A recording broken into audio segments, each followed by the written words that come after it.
Welcome to the Truth Podcast. I'm your host, Hany Rambod. I'm here with my co-host, Austin, and we have a very special guest for you today. By popular demand, I asked you all, who would you like to see on this podcast? And by a landslide, we brought in, yes, 4-time. That's right. I'm not going to call you men's physique champion. men's physique champion. Classic physique champion, C-Bum. Welcome. Happy to be on the podcast for the first and a half time. That people don't need to know about. First live podcast. This is the first time. This is the first time. We'll just call it the first time. Yes. We'll leave those for the outtakes and the stories later. Exactly. Yeah. Yeah, we have lots of them. Actually, we do. This was a very, very different prep for me. Obviously, we want to get into a little bit about what was different for you. Yeah. So that what you want to talk about on the podcast? Just like the leading up of our relationship, how it started and why, and random stuff? Sure. I think we should definitely do that. I mean, Austin is as a seer of things on the 50,000 foot level. Mm-hmm. He can definitely help with being able to facilitate. So as we go down these rabbit holes, but I think that's a great start. I think that a lot of people who've asked me, they're like, oh, how many years have you known Chris? And how long have you guys been close? And I'm like, you mean Courtney? Because I've known Courtney for many, many years. Mm-hmm. And Chris and I just basically met for the first time officially at the Arnold last year. Like more than just, hello, how are you? Mm-hmm. Before that, it was just, hey, congratulations if I saw him. But that being said, I think that I'll leave it to you. I mean, you and Ian had a great run, an amazing run. And you guys have been working together for, how many years? 2014 to 2021. I was going to say, you can't say 20 some odd years. I was going to say 20 years. Hey, all right. Since I was 7, you know? So 7 years. 7 years. Okay. 7 years. And did he help you with your first show? Yeah, he helped me get into work. Even before I was even thinking of stepping on stage, he was helping me train. And then he got me to my first show, and from there to my... So was he already seeing your sister then, or did he meet your sister through you? No, he was seeing my sister. Okay. And I was really into working out and training, and like I was a weird kid in high school who wasn't into bodybuilding. Uh-huh. I just liked working out, and I would bring like chicken and rice to school and train at lunch and like all that stuff. And then he started dating my sister, and he's like, yo, your brother's like really jacked. And then we worked out once or twice, and he was like the cool like jack guy of the town. So I was like pumped that my sister started dating this dude who's like really jacked and could teach me how to get more jacked. And it kind of took me under his wing, helped me do it, and then took a year off after high school. And he's like, if you want to compete, like I'll coach you for a show. And I was like, fuck it, why not? And kind of all started there. Wow. And so you were in high school, and then was he already graduated, or was he in your same high school? Yeah, no, they're 5 years older than me. So. Oh, okay. Mm-hmm. Yeah, they were graduated. And this is back in Ottawa? Yeah. Mm-hmm. Nice. Wow. So now all of a sudden you have a brother-in-law that was able to help you because they got married, but the whole relationship kind of blossomed for both of you at that point. Yeah. Melissa, as well as your relationship with Ian. You turned pro with the North American, and that was in 2016 as a bodybuilder. A lot of people don't realize heavyweight bodybuilder. You were a heavyweight bodybuilder. The tallest, skinniest heavyweight bodybuilder there ever was. What did you weigh on stage in Pittsburgh? I think I was like 219. I was like just under the cutoff. Wow. Yeah. I was like 6'1", 219. So it's a small heavyweight bodybuilder. Yeah. And then I think you went up against, who did you go? I don't remember. Justin Rodriguez. That's right. Yeah. And he was like 260 on stage. Like, I looked so small beside him. I was in better shape, but he was huge. He just made me look like a little midget. So, but you were, I saw some of the pictures. You were in really good shape. Yeah, no, that was one of my, there was like 4 years after that, I never got in that same conditioning. So I was in good shape. Maybe that has a lot to do with your autoimmune issues or any of those things possibly, or do you think it had something to do with something else? I think it could have. I mean, full transparency, there was some compounds I was able to use at a younger age that I didn't care about, that kind of help you push further and get that drier, harder look. Mm-hmm. And I haven't used those now in like 5 years. So like that definitely helped. And then the autoimmune, some like, just a little more water retention for a few years after that like hit when I got sick. So there's definitely a few factors that would come into play for that. Yeah. Yeah. So I think the biggest thing is that when I've worked with athletes in the past, I always try to understand their bodies, both the chemistry, and the mindset. And I usually end up, and this was one of our first conversations that you and I had when there was a possibility of us working together, was that to get to know somebody, Time. Well, you need somebody who communicates. Yeah. He doesn't communicate at the level I do. I can sit there and talk to Courtney for 3 hours, right? I can sit there and be able to dissect a lot of things. Yeah. But when you're getting like 4 or 5 word answers, you know, and not 1 word answers of yes and no, but you're different. Yeah, I don't talk much. I'm a man of little words. Right. Which actually kind of works out because you can, you know. I can speak enough for him. Exactly. You can do a little, you can overcompensate for that. Yeah, hence we're having a seminar this weekend. You now know probably if you get a phone call with Hany, you'll be there for. Oh yeah, just put it on speaker and hopefully you have something to do in the background. Yeah. He'll be there for a little while. Yeah. Yeah. Well, that being said, a lot of the different things that I like to look into is the mentality of the coachability aspect of an athlete. Understanding how coachable somebody is, because just because somebody had a coach in the past doesn't mean that they're going to be able to work within my system. And I think that a lot of people don't realize. They think that, hey, how come so-and-so doesn't just, you know, call Hany? They don't understand that I've already put out vibes of certain things of that. I don't want to always work with everybody because I already know certain people's personalities because I've known them as a kind of a friend or just acquaintance, that certain people I'm just not going to jive with, and they're not coachable. Or not coachable to my level where I'm going to want to be that frustrated, where in the past, maybe I would be less discriminate, but now I'm super discriminate about who I want to work with because I don't want to miss. I don't want to work with somebody who is going to not take my information, process it, and making sure that we have the trust in working together. And going back on the situation with Chris and I, when we originally started talking about things, I didn't have the entire off season that I would normally want. And I told you this, and we were sitting down and I said, look, and I didn't get into this much detail I'm about to get into right now, but a lot of it has to do with making sure that the personalities jive, that I can trust you, you could trust me, so that we can make sure that the information is going to be utilized properly so that there's not frustration on either side. And on top of that, what makes things even more dynamic and difficult is the fact that when you work with somebody, when I started working with Derek, he was going kind of a little bit backwards. He was in 4th place in the 212 Olympia. Even though he was as high as 2nd, he was kind of slipping a little bit backwards. When I worked with Jay in 2009, he was a previous Olympia champion, but he had just lost to Dexter. So he was much more open to listening to new things, because before that he was working with Aceto, and that kind of was something that he really felt open about change. With you, I was thinking to myself, okay, is he going to be open about training changes, possibly nutrition changes, any of those things that I'm going to want to turn around and have input in when it comes to all the different aspects?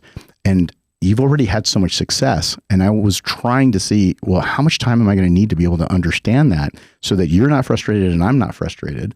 And then when I started talking to you again, it wasn't a super huge amount of communication. And then that's when we started doing the FaceTimes. Yeah. I would get to know him, you know? I think that my question would be initially, because I think that I always knew that you've always worked with Ian. I think that was just kind of it's obviously been for quite a while. But I think that just hearing you actually say that has been your one coach, obviously that makes sense now, hearing kind of behind the scenes of how much you guys went into getting to know each other to make that final decision, because obviously there are people who jump around quite a bit and, will work with different coaches and everything. You seem to be very, very, very selective. Now, my question would be, why Hany? Why did you go that route? Because obviously this was going to be a big deal, going from somebody who's legitimate, in your family, to Hany. Why Hany?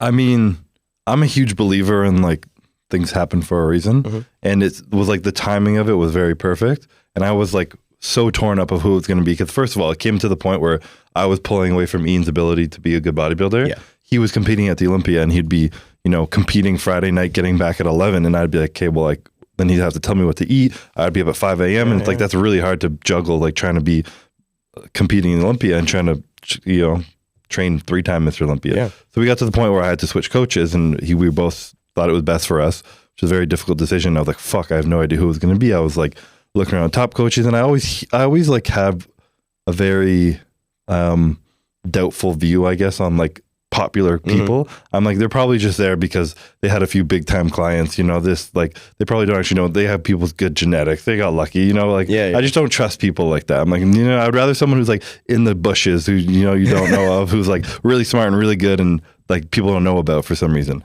And then I think it was at the Arnold, I guess, where me and Hany did a seminar together, and we just went back and talked, and obviously knowing he's amazing stature, a lot of credibility behind him.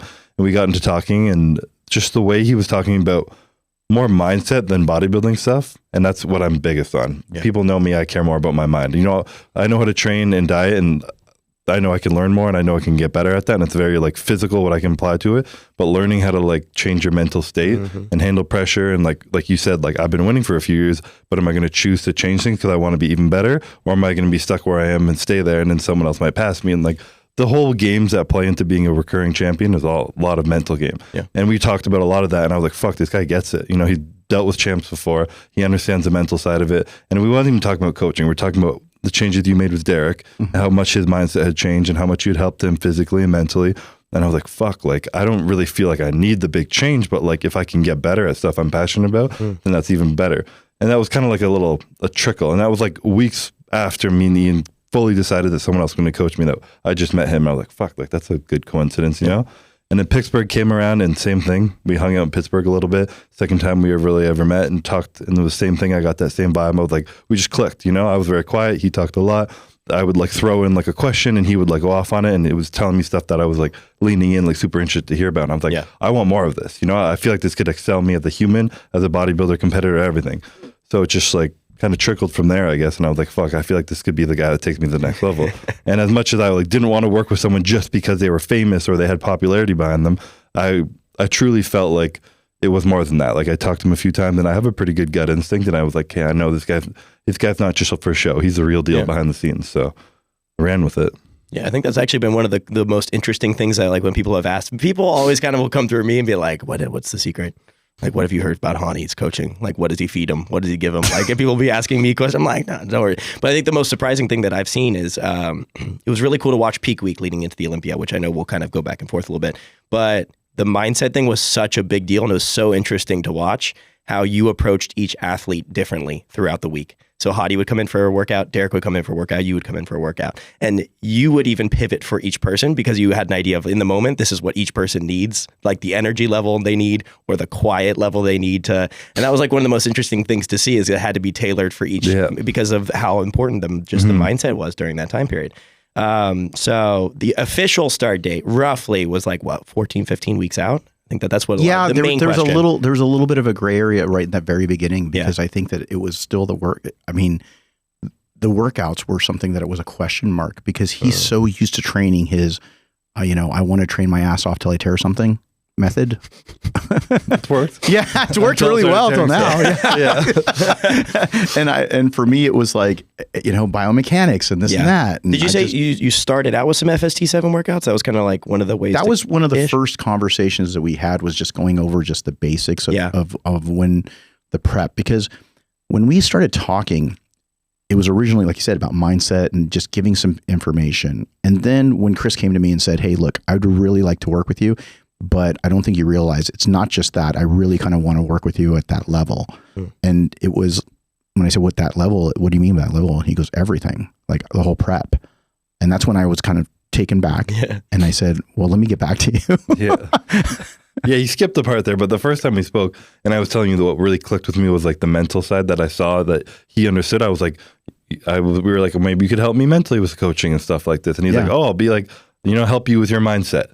He didn't understand that I was kind of meaning when I asked him to coach me, like, coach me. And then he's like, what? How do you feel about everything? Well, because there was a little bit of talk about possibly just getting some stuff where if you want to come in, maybe do a couple workouts, or if you want to do this, because it's a lot of pressure. So I didn't think I was going to be there. I mean, there was talk about Patrick and some other people that you have obviously connections with, because he was, I think he's still Ian's coach, right? I believe so. Yeah. So there was talks about other coaches possibly, and so I just said, hey, I would love to be a part of that. If you want, to try to pick my brain for anything, I'm here, no problem. And then when it came to the point of us talking about the specifics, and then it was like, no, I want everything, and I'm like, whoa. I guess this is how a girl feels when you ask them to, this is a ring. There's some commitment here. I'm like, oh, this is a commitment. Then all of a sudden the trainer started working, like the wheel started turning, and I go, okay, what is this going to mean with Hany? What's this going to mean for Derek? How am I going to have to worry about making sure that I'm going to be taking care of everybody 100%? How am I going to deal with the logistics? How am I going to do this? So for, I don't know, it was about a week, right? It was about a week. I kind of just said, hey, let me kind of get back to you and let me think about this, because it was something that I just kind of tried to pump the brakes on for a while, just so I can really make sure I take everybody in consideration. It's not going to take away from anybody else I'm going to work with. Because again, I do get a lot of requests, and many people don't understand that. They go, oh, well, he didn't ask Hany. It's not that they didn't ask me. It's that I don't really make myself very available, because the fact of the matter is my formula can't be replicated at a high level. The amount of time and effort. And I think now that you've been through a prep with me, do you agree? Yeah. I mean, definitely the prep. Yeah. But the peak week, I don't think you could have handled one more person in that for sure. Yeah. I think the fact that you had 3 was technically pretty thin. Yeah. Hany and I passed each other in the elevator at like 5 a.m. on one of the mornings. Oh, it was on my way to go see him. He was on his way to go and see, and you were just like, all he just goes is, hey, team no sleep. I just started dying laughing. I was like, man, he's getting in the elevator because I think you're doing cardio, right? Yeah, so I'm like, I stayed up to wait for you to wake up. Yep. So I'm going in the elevator and he's getting ready to do cardio. Or did you get done with cardio or going? Honestly, you were going to cardio. I don't even remember, because I know we had to be up. Yeah. Yeah. It was like 4:50 in the morning, and he was in there and he says, good morning. And I said, good night. It was just, cause we were passing each other in the elevator. I was going on your way to your room, and he just looks at his watch and he's like, yeah, go team no sleep. Yep. I'll see you later. And I was on my way to your room. Well, I think with all of that, because you guys did start, again, like with 14, 15 weeks, or in that rough, you kind of, there again, you said like a little bit of a gray area. I actually just kind of thought of this, and I don't know how much you want to kind of dive into this. Was there any plan B? Because if you're getting close to the show, what was kind of the thought process there? What if that didn't end up working out or something? Like, did you kind of know where you were going to go next? I mean, me and Ian at the end of the day said, like, no matter what happens, like, I'll still help you. Whatever you need, I got you. Like, if whatever falls through, like, I'm still here no matter what. Yeah. So I knew that, like, absolute worst case that was there. Yeah. He also said Patrick would help him. Yeah. So he's like, if nothing else goes down, then him and Patrick would handle as much as he could. He would help me. And then if he got to the point where he had to focus on himself more, Patrick would kind of lean in. Yeah. And that was always kind of like, he just let me know, like, you do whatever you need to do, but like, just in case, like, don't stress, you have nothing, like, because we'll still got your back here.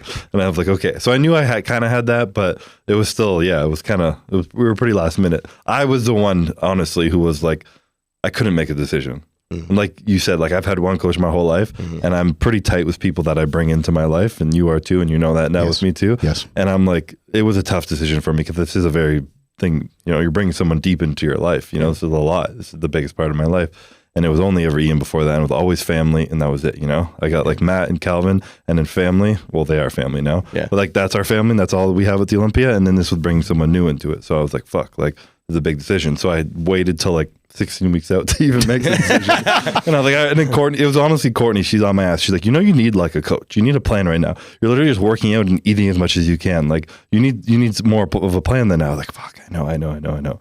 So finally I was like, fuck it. All right, I'll call him. And he's like, what? That's when he's like, you want me to coach you? What do you mean? And I was like, oh shit. Total left field. So with that out of left field, were there any sticking points this prep? I think, just because I want to add to that, the other thing that you haven't mentioned is that I think the other thing is, when we were starting to talk, and it might have been a month into it, I said, why didn't you hit me up earlier, this and that? And one of the reasons, and I don't even know if you even said it, but I kind of figured it out. It was a couple of weeks into kind of like, we were going down that road. He's like, by the way, it was actually when I was over there, he goes, by the way, I'm going to ask Courtney to marry me. And that was the other thing, because I think, he had to get that going as well. Yeah. And that was right before the prep kind of started. That was kind of within the very beginning. Yeah. Yeah. In the beginning of the prep type of situation, right around that time. So he had that looming over his head, and I'm sure he was super nervous. It was only his third wedding. No, I'm sorry. My third wedding. Yeah. First wedding. I don't remember these. No, it's just literally like, he was so like, oh my God, I'm doing this. This is a big deal. Obviously it's his first time. And I'm laughing, and I'm just like thinking to myself, fuck, that's a lot of shit to unpack, because you're getting ready for the Olympia prep. You're working with a new coach. You're trying to get engaged. You're getting the whole thing situated.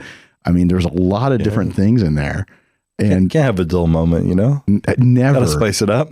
Yeah. But it's like, he goes from like, okay, everything's super chill, to like level 1000. That's just you. But it's all the same, you know. all of those things worked out. It did. They did, So, yeah. It did. Yeah. You know, Yep. It plan did. well executed. Yeah, exactly. Absolutely. Exactly. And so going back to your question, Yeah. sorry. Sticking points. Were there any? I think people would like to be, I think in the very beginning, it wasn't a sticking point, but it was just point of reference was understanding each other. And I don't think Chris understood so much of my system had to do with just making sure that we try to work out the gym situation. Because he's been, again, I'm not trying to reinvent the wheel. All I want to do is go in there and tweak things. So is there things that we can possibly do? Is there exercises? Is there fundamental biomechanics that might change a little bit?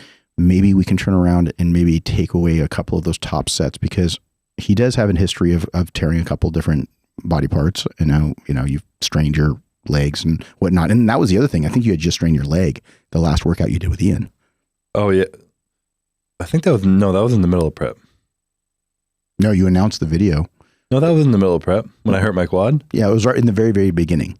Yeah, but we were already working together, I think, at that point. Yeah, but it was just very into it, just really the very beginnings.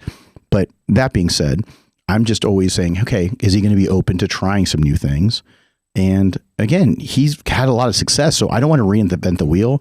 But I think that was one of the things that I really wanted to do, is just make sure that he was going to be open about trying things. But I think the minute we started going to the gym and he knew that I wasn't trying to change any of his, fundamentals, I wasn't trying to hang him upside down to train or do anything crazy like that, except for when we're doing vertical leg press. Oh yeah, that was brutal too.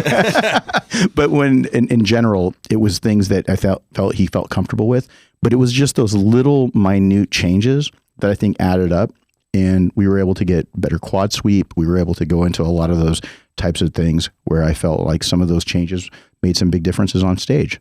I felt like he had that fuller, more voluminous look that I always like to have my athletes be more three-dimensional.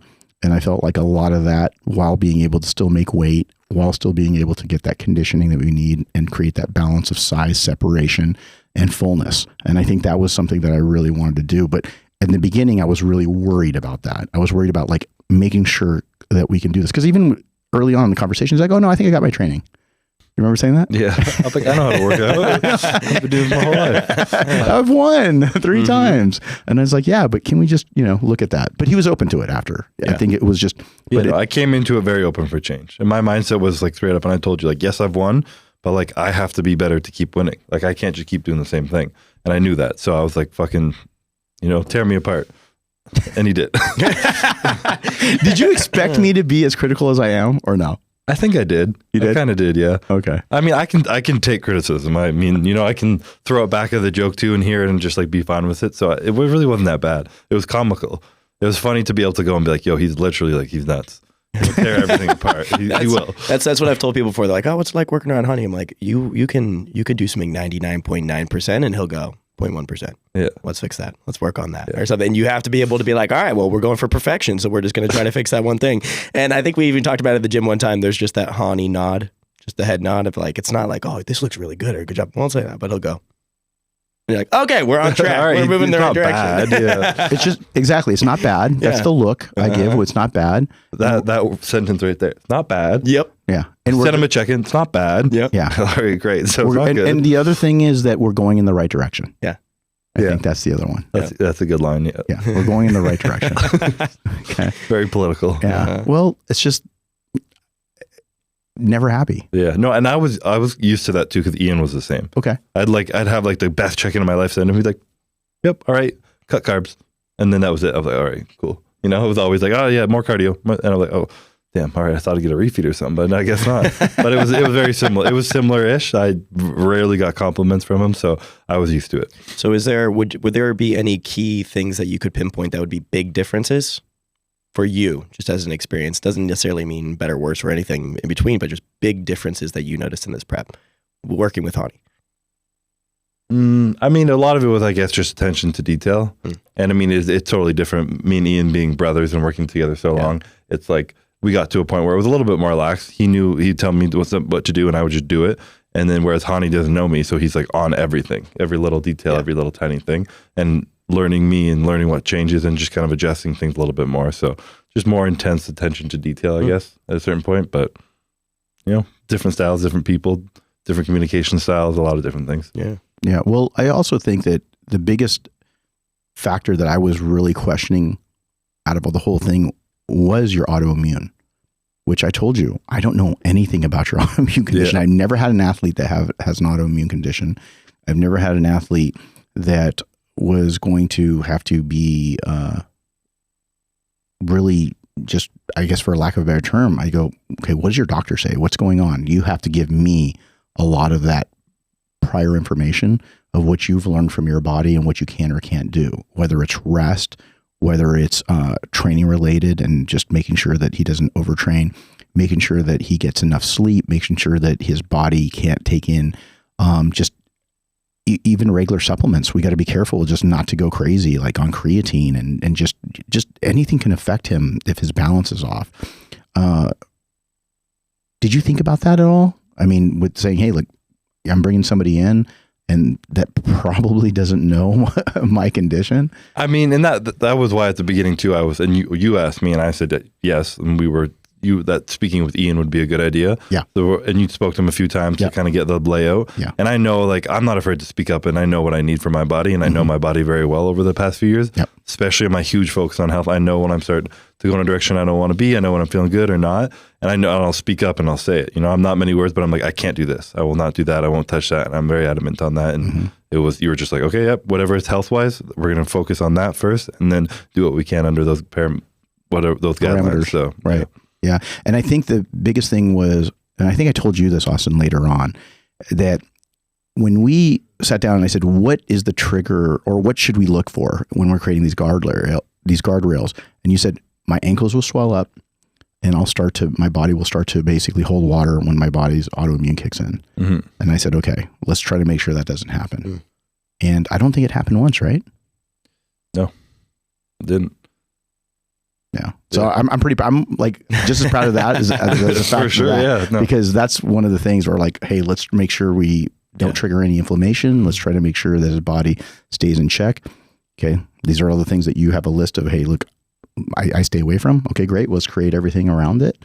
And let's just make sure that we try to do this in the most healthiest way possible. Mm-hmm. So it's not just the end result, but how you get there. So I think that was the big thing as well. And again, with the check-in, making sure that I hyper communicate and making sure that he gets comfortable with being able to do that. And I think that, you know, the garage pictures are great to come in, but then it's also, Courtney would send over pictures also with you pumped up. And, you know, after maybe once a week or twice a week, she would send over some pictures on that end. And I think that was a bit different because I wanted to see how you look at fasted. And then I also want to see what you look like, how full he got with a pump, even if it was a low carb day. That's why some of the pictures that you've posted in the past, people go, oh man, that must have been a high carb day. No, you just got a pump. I normally don't post those. Yeah. So you normally don't post, but because you took the videos to send to me, then you have them in your phone. And then I go, oh, I remember that. And then you post it up on IG. And so was really cool was that being able to kind of go back and see a little bit of that. But the other thing that I thought that was really, really very different for me is trusting you. And I'm in two ways. Number one, I got to trust you because you've had success. And with Jay was a bit different because he was a completely clean slate because he said, look, whatever we got to do, I just lost. I want to look my best. And I think if I do, I could win again. But it wasn't one of those things that that he won. He just said, look, I just lost. So I'm very open. So with you're already winning. So that was a completely different thing where I have to turn around and be able to say, okay, I have to trust him because he's been able to get to where he's at. He's no slouch. He's already 3-time Olympia champion. We just got to make those changes. But the biggest thing that I had to trust you on too is Calvin. That was very, very out of my comfort zone. The biggest comfort zone difference for me was having him around because I'm not used to it. You're a very private person. I'm a very, very private person. I don't talk about my systems. I don't talk about this. This guy's posting up exactly what we're eating. I'm like, what are we doing? What's going on? I see his first video and he's got the full workout. And I'm like, that's the real workout. I left out minor details. I'm like, this is the top set we're doing right now, and then they wouldn't see all the other little bits. Yeah, I think he just left out the name. You're like, yeah, this is we're stretching the muscle. Doing a movement on a bench like this with dumbbells. I think one of we're calling it. It was one of the leg ones. I think it was the you're doing blood starving. Yeah, the blood starving sets. Blood starving. Yeah, you're like, we're blood rationing. We're blood rationing sets. Making the legs hungry. Yes, exactly. Not quite starving. It's not starving. We're just depriving. I think that's also why people have so many questions oftentimes when it comes to your stuff, is because you are. I've been like that. I come from an era that's completely different. Which is wild because of how much content is put out. It's a lot, but there's still a lot But of there's stuff a lot of specific. Yeah. I pick and choose. Yep. I really do. And it's made a very, very big difference on how I look at things because it's cross-generational now. I've been doing this for so long, and I feel like what's really, really different is Chris just turned 28, right? Mm-hmm. It's a whole different generation versus when 20 some odd years ago when I started doing this. I coached my first athlete 30 years ago. I started turning people pro 2001 was my first overall USA winner. And it's back then there was no IG. There was no, even I don't even know if YouTube was around then, but if it was just in its infancy and nobody really focused on it. You didn't have a Calvin in the bushes off to the side capturing everything that's going on. No, there's been times in the last 10 or 15 years where there's people been around me. They're like, you should do this. And I'm like, no, I will not do this. It's going to be a distraction. It's going to be this. I just don't want to do it. And we've had stuff where people have had people in the background, but not to this degree, right? Where it was like, even getting ready for the show, I would see some of the things that he would post up on YouTube and the full day eating and this and that and all of these things. And again, I think a lot of people fake it. They just go, okay, this is just a random full day of eating. He literally, and that's what I think that what makes you special to your audience is the authenticity. Yeah. And I think that's one of the reasons why you have now didn't you break 15 million? Yeah. Congratulations. Thank you. 15 million on Instagram. And is it how many million on YouTube? 2.9. 2.9. Almost at 3. Almost. And after this week, you'll have 3 million people. Maybe at the end of the month. We get a couple of those Calvin videos of the barbecue that he wants to put up there. Oh, yeah. The Fred Flintstone barbecue fest. Well, I remember you mentioning that to me. I remember you saying that there was a couple moments you were saying I didn't even know that was captured. And then you see it in a video and you're like, I didn't even know that we were rolling at that time. I was just talking to Chris. And then did you know? Okay, this is one of the videos. The video that Calvin shot of us in the room. The one I asked you about. The one you asked me about before which I do appreciate you asking me. It was during the finals. It was right before the finals. And we were in the room. Did you know he had his camera on? No, I didn't. You didn't? I had no idea. And he would talk to me after. He's like, yo, I know, you guys didn't see I had my camera out, but I filmed this and it's really cool. I think we got to put this in because this was a really real moment and people are going to be like, fuck, this is a shit. You need to share this honest, real fucking shit, what you go through. And I was like, what? What are you talking about? And he's showed it to me. I was like, God damn, I had tears coming up in my eyes when I watched it again. I was like, yeah, I thought it was really cool, but I had no idea what was going on. No. And afterwards I saw it too. And then again, my instant thing is just, hey, maybe I don't want to share this because if you watch it, you know that I don't know the camera's going on. Again, I didn't think you did, but I go, okay, so I think about it, I go, Calvin, that motherfucker. he fucking put Calvin, that's you. He's sitting across the room right now, so talking crazy shit about him. So he put record, he puts his camera down, and we're in the back green room while Chris is basically before he goes on for the finals. And he records it. But we don't know we're being recorded, and he kind of sets the camera up on a mantle area, little shelf, and walks away because I told him turn off the camera. Fucker, no, he put the camera down. He's like, oh, I think you said put the camera down. You didn't say turn it off. Yeah, you turned it on and put it down. Yeah, he turned it on and put it down. And I think that those are the moments that now I appreciate because we were able to capture it and share it with the world because those are things that no one else would ever see. And I think, again, almost 3 million people on YouTube, 15 million on Instagram, seeing those things and creating that thing. Is that how you've always been with everything? Or is that something you also had to get comfortable with? Because I'm still uncomfortable with it at times, and like that's still a battle I have, and Calvin knows it better than anyone, that like it is like it's hard for you, it's still hard for me to like manage everything that's going on, and then also understand that there's content is a big piece of it, and there's a video and you're on camera, and like, you know, it's still stressful at times, and I'm still getting used to it, I think, but it's something where like my whole life I like have an inability to be fake. Like I can't. Like you ask me to act or something, even purposefully, I can't even do it. So are you saying you're never going to be an actor? No, I can't. I can't do it. I can't like be something I'm not. So like, and I don't know. It's just I started to share a little bit more on social media in the past, and that was when I really started to get popular. And I was just like, fuck, like I'm not like so many other bodybuilders, and I don't want to be like other bodybuilders. I might as well just show who I am, and whatever happens will happen. I'm not going to be some hardcore, intense guy who doesn't understand what losing is. Can't even say the word losing because it's taboo. You know, I know I'm going to win. I have full, you know, I don't feel like that all the time. I don't go into Olympia feeling like I'm going to Phil Heath and crush people's dreams. You know, that's not who I am. Right. But I can still win. I can still win Olympias, and I'm still doing it, you know? So like, why not share the truth behind my mindset and that I'm still getting here, and people who aren't like Phil Heath can be like, oh fuck, like I don't have to have that killer mindset, and I can still be the best in the world. That's just how my brain operates, is the way, you know, everyone's different. So I think just sharing that and people connecting with me and understanding that I'm human and normal is something that has allowed my following to be really strong. And it's just something I ran with. Yeah, I don't know. My parents always just raised me to be who I am, and I am who I am. And it's worked so far. So why not?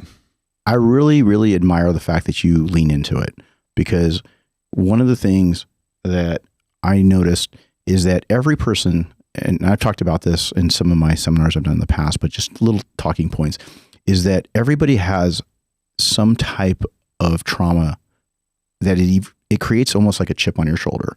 And you can either take that chip, stand up on it, and elevate yourself, or you're going to turn around and carry a very heavy burden with that chip. And one of the things is, when it comes to you, is your lisp. And I can't even tell that you have a lisp pretty much anymore. I can hear my lisp because I have these headphones on right now. Yeah, but like, I don't even notice. I just go, he's Canadian. You know, all Canadians have lisp. Yes, Canadian. It must be his Canadian accent. Yeah. You know, and I think that the biggest thing is that you've leaned into it, like Thavage, right? Your pre-workout, and I didn't even like this. I'm going to admit, I didn't even know what that was. I go, what is Thavage? Misspelling? It's a misspelling. A lot of people say that, like, what a stupid name. Like, what does this even mean? And then I explain it to them, and they're like, oh, fuck. Like, I feel stupid. It's in the very beginning. That's exactly what I did. I was the same way. I was just like, what is it? And they're like, oh, it's because he has a lisp. I go, oh. And I'm like, okay, now it kind of makes sense. But because of the lisp, and we talked about this a little bit, I think that's also why you've been a little bit more introverted growing up, right? Because you didn't like speaking, whether it's publicly or in general, because you were worried about your lisp. Yeah, I mean, and this is me kind of like psychologically analyzing myself, but I remember being insecure about it, being teased a little bit as a kid. And, you know, at one, like you said, at some point in our lives, something affects us, and it just makes us who we are, and changes who we are over time. And like at one point in my life, I started to be quiet and talking less and feeling more uncomfortable, and like hearing myself talk and being like, oh, like kind of catching myself and like stuttering a word because I'm overthinking how I'm talking. And it kind of held me back from being quiet. It was like something that made me anxious, I guess, over time. And I had to, you know, get the fuck over that, because listening to myself in YouTube videos was like, everyone hates how they sound. Yeah. And I was like, fuck, I have a lisp. Like, they sound even more stupid than other people. But I mean, it's worked so far. And like you said, like I owned it. We put it on t-shirts back in like 2018 or something, put it on pre-workout bottles. He's got a t-shirt on right there. Yeah, exactly. He's got a t-shirt on. And it's got the Thavage shirt on. And I think that that's what the lesson is for, if you're listening to this podcast and you have one of those chips on your shoulder, you need to be able to figure out how you can turn around and use that to elevate, use it to be able to fuel your fire, to be able to do the things that you normally wouldn't do. And I feel that between teaching you discipline, I mean, in bodybuilding, I think that bodybuilding has created a lot of discipline for you, and you've been able to really focus that energy and leaning into the whole Thavage, lisp, all of these things, creating that as part of your brand, being more authentic. But what do you, besides the things I mentioned, what do you think makes you different? Why do you think that so many people are attracted to you? No idea. People ask me that all the time. my only answer is that I don't bullshit and I am who I am, you know? And like, I think it's just different who I am. As most champions you see are, like I said, like the dream crushers, like kill everybody, you know, beat everyone's fucking nothing. I'm better than everyone. I'm going to win. Like there's that mindset. And 99% of the population cannot relate to that. Because I don't even know if those guys believe that themselves. I think a lot of people have like a big ego and they need to present like this like huge, bigger than life persona to be a champion. And they think that's what it means and all this shit. And no one can relate to that. Whereas I'm like, well, you know what? I can be a champion. I can be someone who no one can beat, but I can also be fearful and scared at times and anxious and like honest, because I am scared sometimes. I am anxious. I don't know if I can do it all the time. I'm afraid a lot, you know? And if I just share that, people are like, well, fuck, like, you know, I you know, whether you're going to work and you're anxious about giving a presentation or whatever it is, you know, like everyone feels that. But if they were to see someone like me do what I'm doing, going through that, they're maybe inspired, or, you know, they just relate to me and they understand that they can apply that to their own life in any other way. And then it's built into what it is now, I guess. Because I think that like adding on to that just from the outside is I've gotten questions from people that aren't into bodybuilding and don't know a lot about it. I've kind of asked like, why are you big? Like what is and I think that there was a big void of that. And it was kind of like almost a perfect storm where it combined with social media at the same time, kind of the rising of all of that. But then also that void was missing of somebody who was just truly authentic, because a lot of the bodybuilders, as social media was created, even 7, 8, 9 years ago when I kind of started getting into it and working on that and kind of making that what I wanted to do, we're still bringing in that old school kind of like magazine cover mentality or DVD mentality of when a video kicks off, like, what's up guys, this is so-and-so. And it's like, there's a whole intro with it. There's a whole like kind of putting on a facade, and then the camera shuts off and then they're like, okay, back to my normal self. And it's like, but you can tell when that's turned on in videos. And there still are a lot of people who are doing that. But then all of a sudden there was kind of a wave of like people starting to really, really appreciate just authenticity of like somebody, like you said, who's just not going to put on any face. It's going to be the exact same way off camera as they are on camera.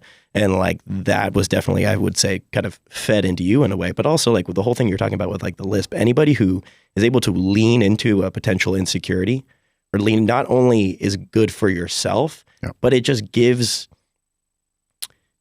permission to so many other people to be like, well, I can lean into this now, my insecurity, whatever the heck it is. And that like gives people that's a lot for a lot of people, even though, you know, everybody's is a little bit different. But like when they see one person who's at the top of the top, who's able to kind of like, look, I'm not going to take this too seriously. And I'm even going to pop it on the front of a product and t-shirts and everything. Then everybody's like, whatever their insecurity is, whether it's some sort of defect or speaking or anything like that, that's kind of like, well, now I can do that too.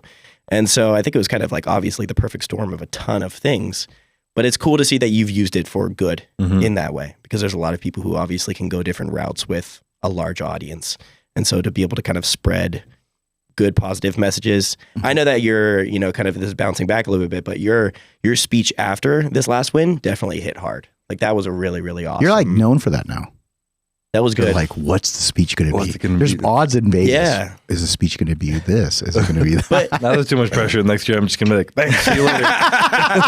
This is great. I'll see you guys later. Yeah. Now it's just pressuring about how many fingers you're going to put up and get it right.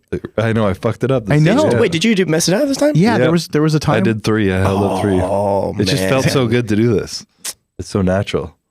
But I got to put that other finger in. Yeah. Well, don't sell yourself short. Well, now if you do this, then you can do this. It's the fist. The fist? 5. It goes like this. Yeah. You turn around and go, Can't talk about that till it's done, though. No, that's what. Yeah, I was going to say, I'm surprised you say that, because you do not say that. No, I'm saying if you do it, I'm not telling you that it already is happening. I'm just saying. Because I've noticed the one thing that Hany hates is if somebody makes a comment like, oh, you looking forward to number 5 or whatever. He's like, don't say that.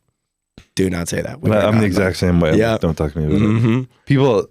Kids always come up to me and they want to take a picture and they're like, hold up 4. I'm like, wait, no, hold up 5 because you're going to win next year. I'm like, nope, don't do it. Right. Don't do it. That's right. Yeah. Well, I come from an era that Kai Greens had signed Mr. Olympia before.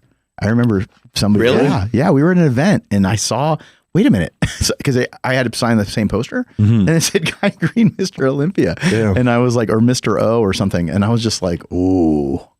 And they're fighting words. Yep. Jeez. Yep. I get the whole manifesting thing that's like popping off right now, but like, I'm too superstitious for that. Yeah. Yeah. It was one of those things I was just like, ooh, I don't really believe in that. I don't even like to talk about the 5th one. But I'm saying that when you come into a prep, my question is, do you feel different every single prep, or do you feel like you go into the same time, kind of like that time and mind zone when you get ready? Because I know every athlete that I've worked with is slightly different, but how do you look at that? When we built the ecosystem for that week around the peak week was to try to keep it super simple. We kept everybody within 30 yards, 40 yards of one another. So I could just go back and forth to minimize. You guys had only one floor. Yeah. I guess it had Derek and Hany were on my floor. You were like, I think one either above me or right below me on the, in the hotel we stayed. Yeah. Yeah. And so we kept that all there. But in the overall prep and everything else, I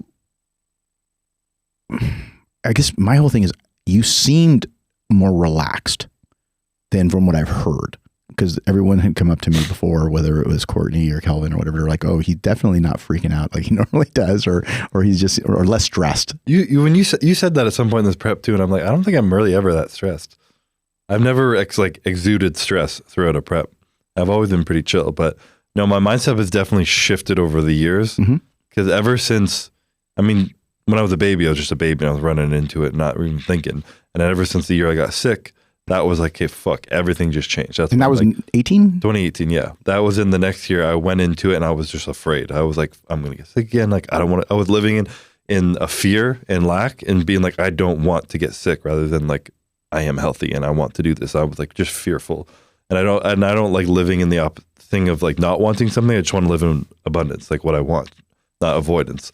So 2019 was pretty much all of that. That was a stressful prep for sure. And I was looking like shit until a week out, literally. Somehow won that show. I don't even know how, but I just kind of kept pushing through, but I wasn't present and I didn't really enjoy it. And then 2020 was COVID. And then I was just like, that was a clean prep. You know, I didn't travel all year because I couldn't. I had a new training partner. I was at home, just super locked in, and it felt really good. And I was able to really focus on my mindset that year, because in 2019, I didn't enjoy it. And I was like, okay, I'm going to win this year. I want to do this, and I need to enjoy it more and be more present, because last year I just feel like I lost out on an amazing opportunity of like an experience that I barely remember. So I really focused on that year. 2021 was kind of the same. And in 2022, there was all the stuff going on with the coach and all the stuff. I was like, business started to become a huge part of my life.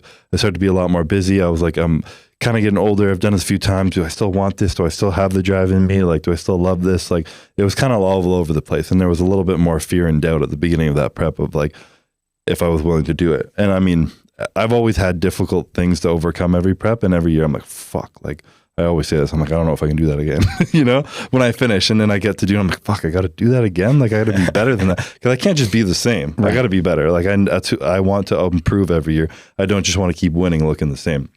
And then, so 2022, last year, I was thinking that, I was kind of like worried about it. And then when you kind of came in and you started pushing me into with new things, and my body started to respond really well. And I was just like, you know what, I'm just going to give it to Hany. I'm going to give it to the universe. I'm going to give everything I have right now, and whatever happens is going to happen. And I started to slowly enjoy it, bodybuilding more. And I told you this, I like fell back in love with bodybuilding last year a little bit more than I had in the past. And it was just a little bit lighter, less stress, like you said. And I was just like, each day was just like a present day. Like, you know, I get to go in the gym today and train my ass off. I feel good. I'm healthy right now. Let's have a great day. And I just kept doing that, you know, and I felt tired and shitty in the end, but I'm like, you know what, whatever, I'm just going to lie on my couch today and have a nap all day.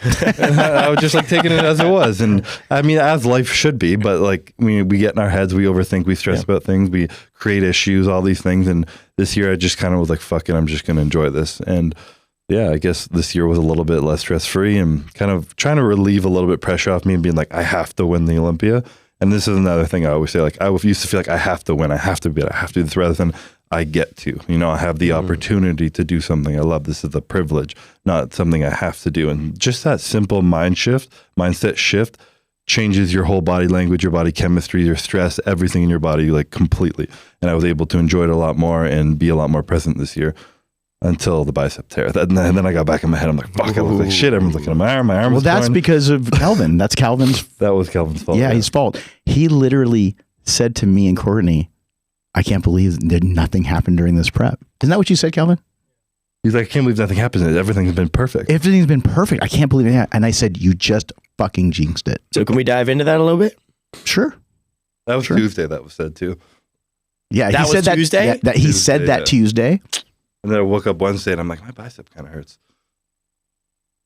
Then Thursday, I'm like, my bicep really hurts. You did Friday, brushing I'm your like- teeth, right? I think so. Yeah. Got it. Okay. Yeah. No, but I know that there's a lot Rolling of over in questions bed. there. Yeah. Picking it. my pillow off. Yeah. The ground. Yeah. That's what he did. Yeah, he did a front double bicep, and that's it. Yeah, I think that the biggest thing is that to this day, you still don't remember doing it. No, I literally woke up Wednesday. My arm hurt a little bit.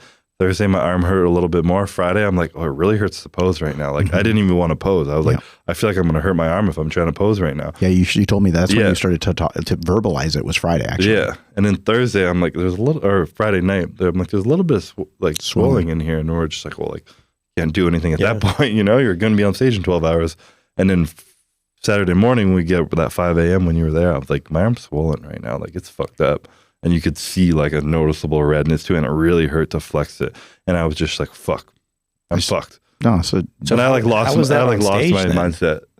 I mean, this was something I shared too, and this was Hany coming in. And when I first went on stage, I was just like everything I talked about, learning of my mindset and being present and stuff. I was like, I'm a huge I was a big introvert. I was super anxious. I had stage fright my whole life, and I was able to get better than that and like almost enjoy the stage fright. Yeah. Like, you know, this is great. You get to feel this because it's something that you care about a lot. Go out there and enjoy it. And I would do that. And then this year I was just like on stage, like people are looking at my arm. My arm's torn. Like, am I going to lose it? It's going to fuck me up. I'm just like on stage, like, you know, the stone face, no smile, just like, you know, kind of in my head. And then prejudging, I get off stage, Hany comes up to me and I'm like, I'm always like waiting for people to like, okay, you look good, you're on point, like don't worry, because you always look different on stage. Yeah. And Hany's like, what the fuck are you doing?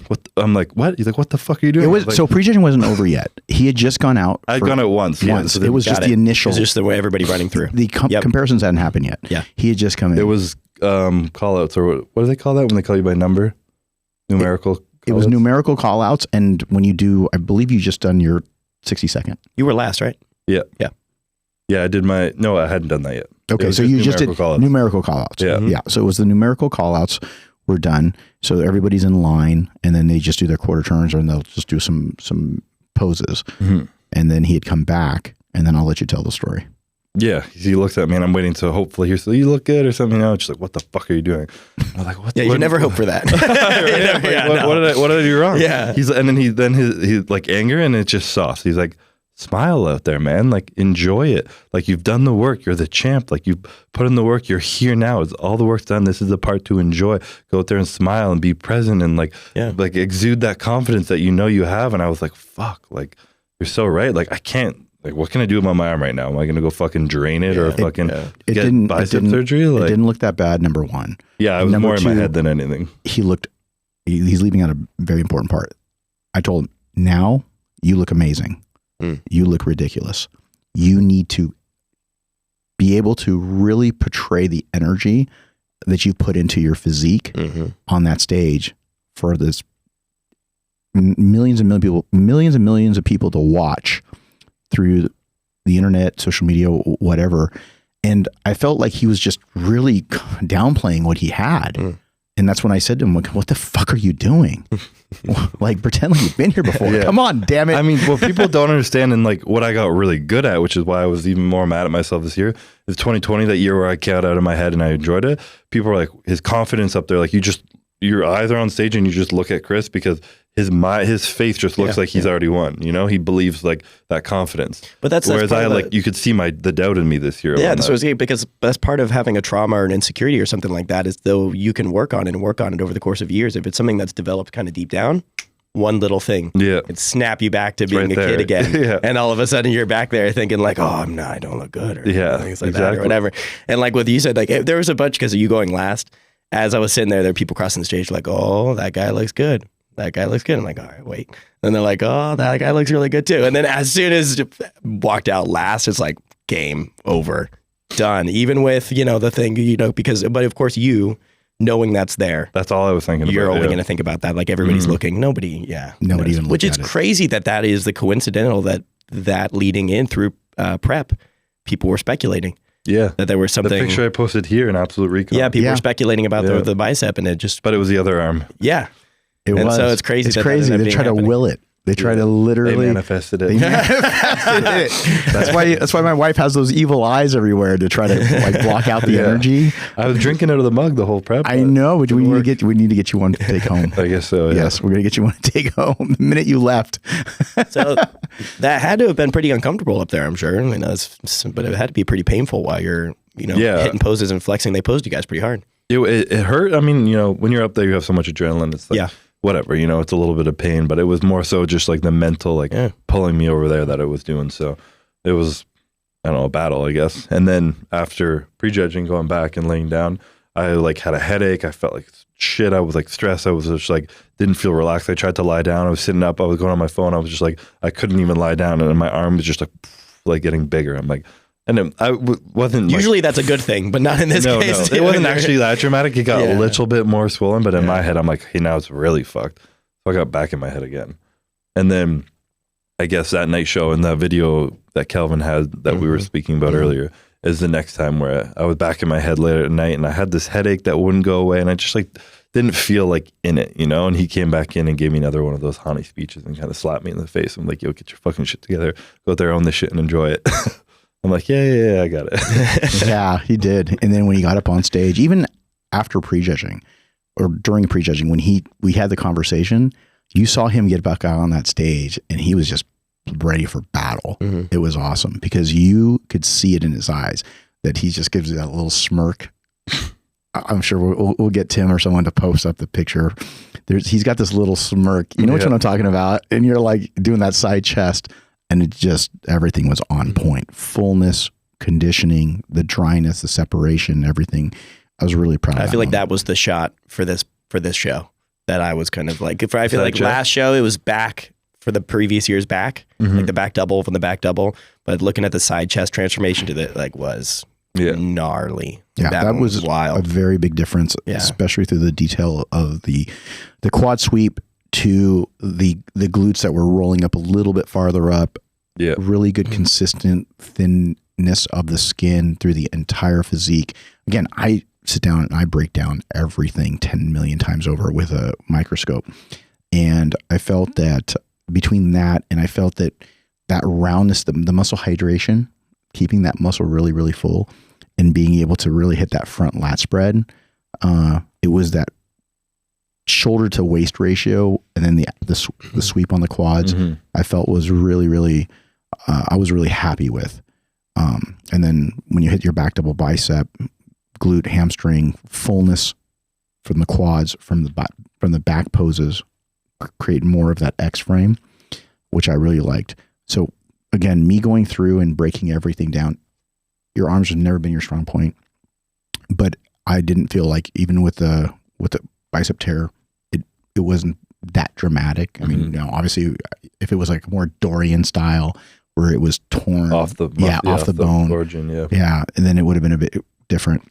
But speaking of the arm, how's it feeling? That's good. It's ready to rock right now.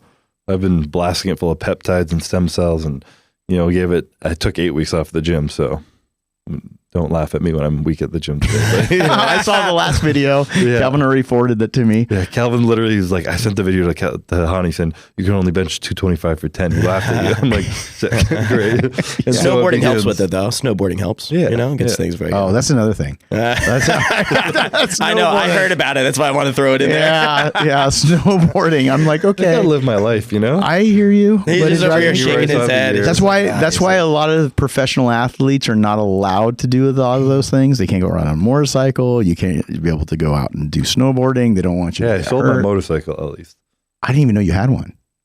Not when we were, the year before. Oh, you did? Working together. Yeah, I sold it. And then no one. What kind of bike was it? Triumph Bobber. So is that more of a cruiser bike or? It was more of a cruiser, yeah. Yeah, not a crotch rocket? No. I'm not a crotch rocket guy. Okay. Courtney won't let me get another one though. I really want one in Florida, but she will or she won't? She won't. Okay. No. So. Well, after you retire, you could do what you want. Just be careful. When I'm retired, I'll probably be building a family, and then I'll be even more scared to do it. Yeah. Okay. Yeah. Just do it on my time. Thanks. Make me stress out about it. So, can you have a escort around you, just in case so nobody can be able to run into you on accident? So now we're doing a full off season together. So we're fast forwarding now. We are now just a week away from the Arnold, which we are both going to be at. You're coming off an injury, healing up, doing the stem cells, doing the peptides to try to get this get the muscle recovered. How do you feel compared to this last year? I know with the injury, you didn't have to deal with an injury last year like this. You know, again, you had a little bit of a quad strain, but how do you feel right now going into it in terms of just to give transparency to everybody that's listening? I mean, last year, I don't know what happened last year. I think I got to a point last year where I just like stopped training for too long and I just lost so much motivation. I'm like, I'm going to give my body rest. And I took like 4 months off working out. And I was like 235 pounds, like not very lean, just like weak. And just like, then I got COVID. And a lot of people I think experienced it. And I didn't even notice until after I thought back. But like I was mentally like kind of like, I don't want to use the word depressed, but like I just like didn't feel like myself for a long time after that. And it was so hard for me to get back into it. But this year, I mean, I got injured, but I only I put on weight, but instead of being 235 higher body fat, I'm 253, 255 higher body fat. So I'm still not like skinny right now, and training now I'm not super weak. Calvin might think I am, and you might think I am, but like in the past I've been much weaker. So I think in terms of where I'm at to not even have close to begun an off season, I'm in a much better spot than I've been in the past. And mentally I'm like still training, whereas normally when I'm like weak and I'm off and I'm like chilling, I'm just like, like fuck, who cares about the gym? But I'm actually still working out consistently on my program and training hard. So I feel a lot better and I'm mentally ready to be like big and strong and start pushing it again. So I'm kind of excited. Well, is that why a lot of people thought that you were quitting last year? Maybe. Yeah. Yeah. I looked like I was quitting bodybuilding. Yeah. When you see the bodybuilding, like, fuck, that guy lost a lot of weight, you know? I was that guy, yeah. You're already in your possible... I was doing the Levroni off season. Yeah, I was going to say, we're the massive transformations. Exactly, yeah. Well, with that being said, a lot of people always talk about how many years you're going to have left. Do you want to share with the audience what your mentality is on how much longer you want to keep competing? Yeah. And I mean, it's funny. I always say this and it sounds like it's like a scripted thing, but it's like so genuine. Like me and Courtney talk, and it's like my honest answer is one more, because last year I was like, this might be my last one. And, you know, I didn't tell you that, but I was like, maybe if this goes like shit and I'm like, if my health isn't there afterwards, if I'm not feeling good, if it's too stressful, like, why am I doing this? You know, I'm not going to do something that I used to love and now it stresses me out, and I'm not going to continue to push myself through it if my heart isn't in it. But my heart came back in it and I'm like, fuck it. Like, I want to do it again. I want to do it better. You know, I don't want to tear my bicep next year. I want to even improve on that.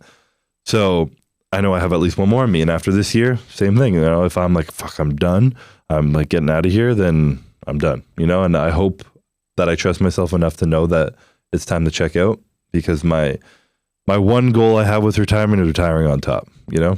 That's really all I care about. I don't really care how many I get, you know, at the end of the day, it doesn't really matter. So you don't have a set number. You literally going year to year. Yeah. Yeah. I truly don't think I'm the kind of person where when I'm like 50 with kids, I'm going to care if I had 6 or 7 or 8, you know? I'm going to be like, I crushed some fucking Olympias. I'm very proud of what I accomplished. And, you know, I checked out and now I'm done. So it's not something that's going to be forever for me. I'm not going to go to 10. That's for damn sure. I would like to, when I have a family, and I'd like to have a family in my early 30s, I want to be done with bodybuilding. I want to be healthy. I want to be fully involved in that. And that's my priority. So I'm taking it kind of year by year right now. And all my focus is winning another one this year. And then we'll decide after that. Well, year by year, I think that's exactly the way I like to plan things out, because you never know what's happening during that journey that can change things. So you want to be able to try to go to the show. Can you peak properly? Can you still make sure to maintain at a high training level, making sure that your body still responds to the diet, to everything that you're trying to put into it when you get on that stage? And then at that point, make a decision.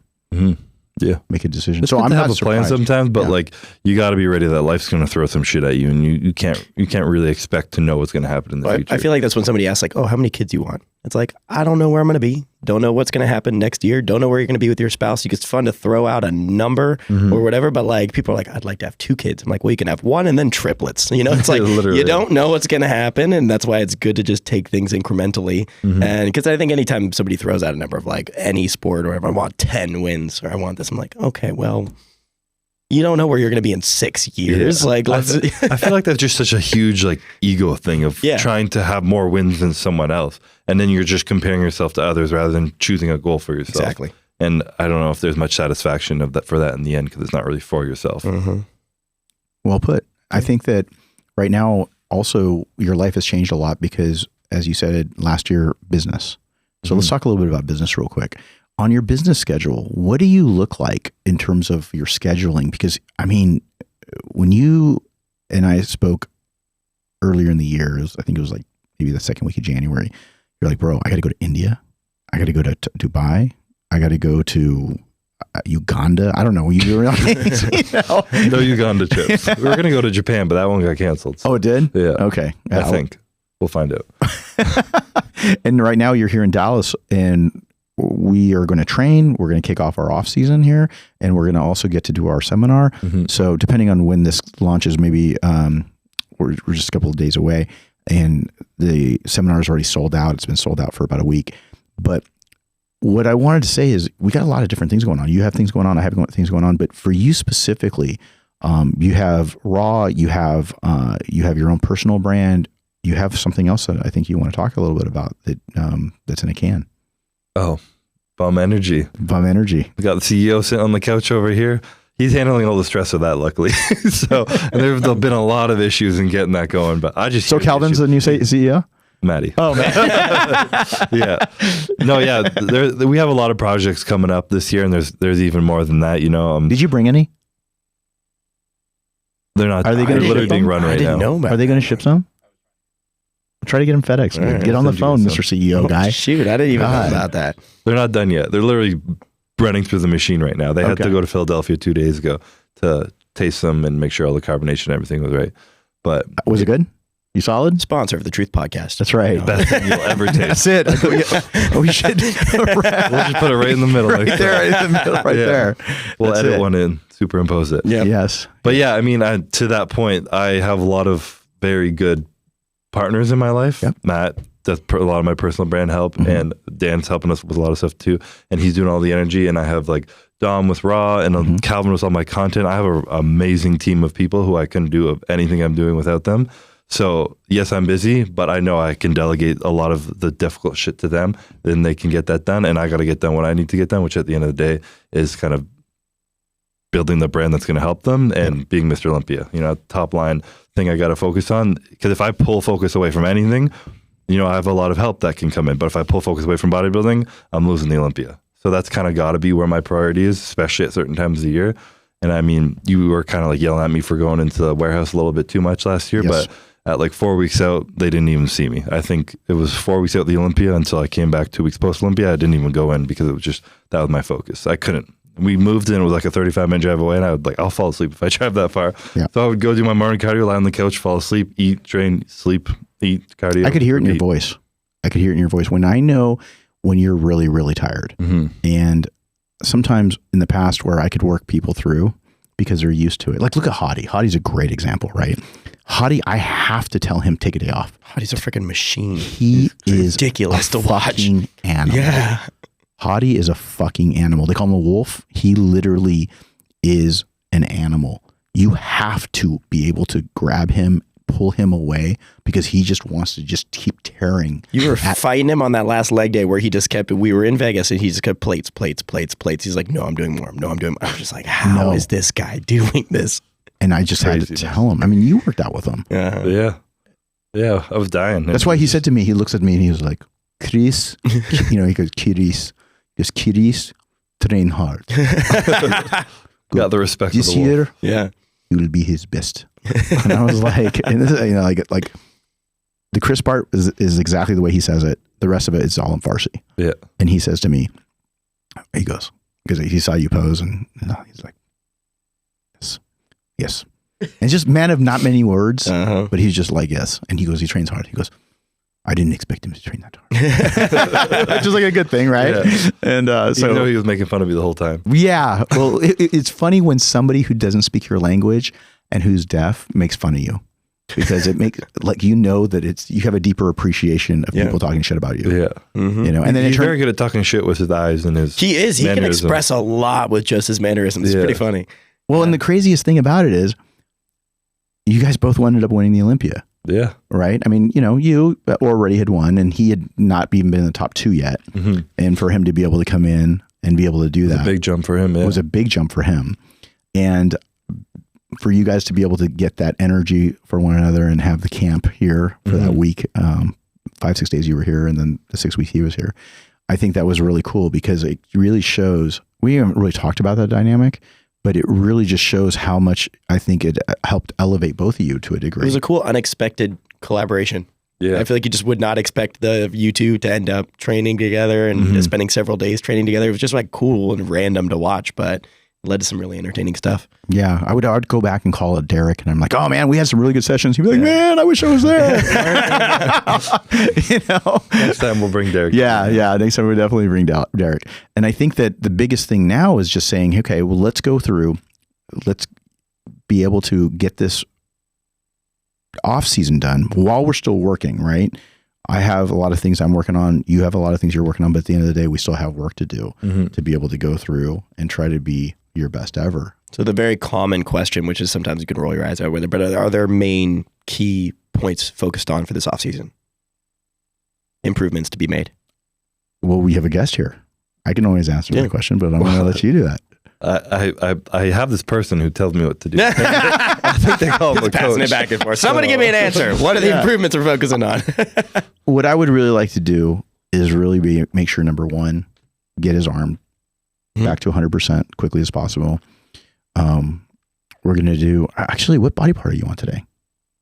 Because you were traveling. I didn't know what you ended up training. I just took 2 days off, so I can really do most of anything. Ate 120 ounces of tomahawk steak, so you're fueled up right now. I saw that. I was getting fed. This was up in Kentucky, right? Kentucky, yeah. I was down there for MegaFit. The owner's mother, I stayed in her basement actually, but she owned the restaurant from Greece, great chef, baker, everything, just fed us nonstop. So I've been eating good. You were there alone, or who did you go with? Courtney and Poppy were with me. Yeah.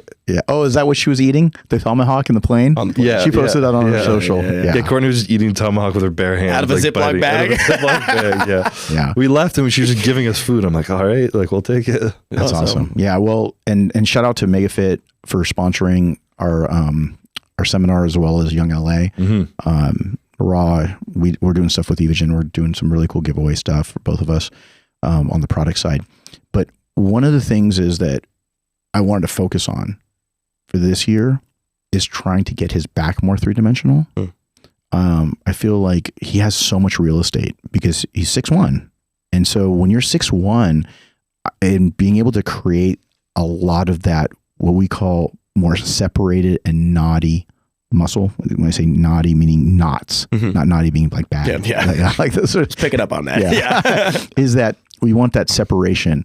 And when you hit that back double bicep and he drops those elbows and he brings his lats back out, I just want to see just continued improvement into that back double bicep. So lower trap, rhomboid, teres, being able to have a little more three-dimensionality to it. So I think we got a little bit of that last year, but just continuing to be able to kind of build in those areas would be great. I think his chest is already phenomenal. Shoulders are really great, but getting the arms 100% and then being able to see any kind of improvement on that end. I think on the outer sweep, he's done a great job. Even your calves have improved.